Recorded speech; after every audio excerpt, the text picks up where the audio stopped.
À l'image de Marcus Rashford et Daniele Rugani, il n'y a pas eu de vainqueur lors de ce match entre l'Angleterre et l'Italie. Absente du mondial, l'Italie est en pleine phase de reconstruction. Et au vu de ce qu'elle a proposé ce soir, le chemin risque d'être long. Après 2 occasions manquées par Immobile d'entrée de rencontre, l'Angleterre a pris le dessus dans ce match face à une équipe dépassée dès que le rythme s'élevait au milieu de terrain. Sterling, en grande forme, a sonné la charge à plusieurs reprises avant d'envoyer Vardy ouvrir le score suite à un coup franc très rapidement joué qui a surpris les Italiens, 26. Les Anglais ont alors continué leur marche en avant sans jamais parvenir à faire le break, se laissant gagner par le fort rythme de la seconde période dû notamment aux nombreux changements. Ils sont alors restés à portée de tir des Italiens et Chiesa, après un slalom dans la défense italienne, a obtenu un penalty grâce à l'intervention de l'arbitrage vidéo.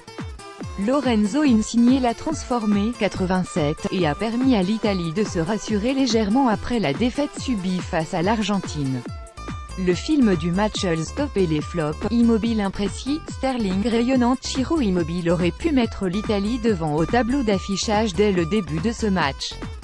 Suite à un mauvais alignement de la défense, il a tergiversé et permis le retour de Stone.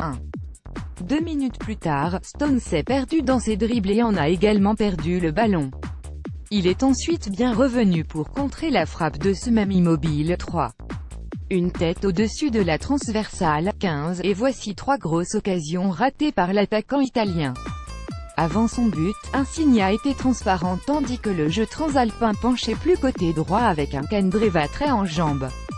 Côté anglais, Sterling a rayonné et déséquilibré l'Italie à chacune de ses accélérations dans le camp adverse. Lingard et Oxlade-Chamberlain ont été bien plus discrets. Peu en vue, Vardy a raté une première occasion avant de trouver l'ouverture sur la deuxième.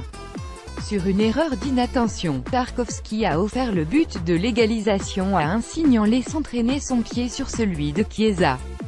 Le chiffre 3 avant ce but d'Insigne sur penalty, l'Italie restait sur 3 matchs consécutifs sans marquer.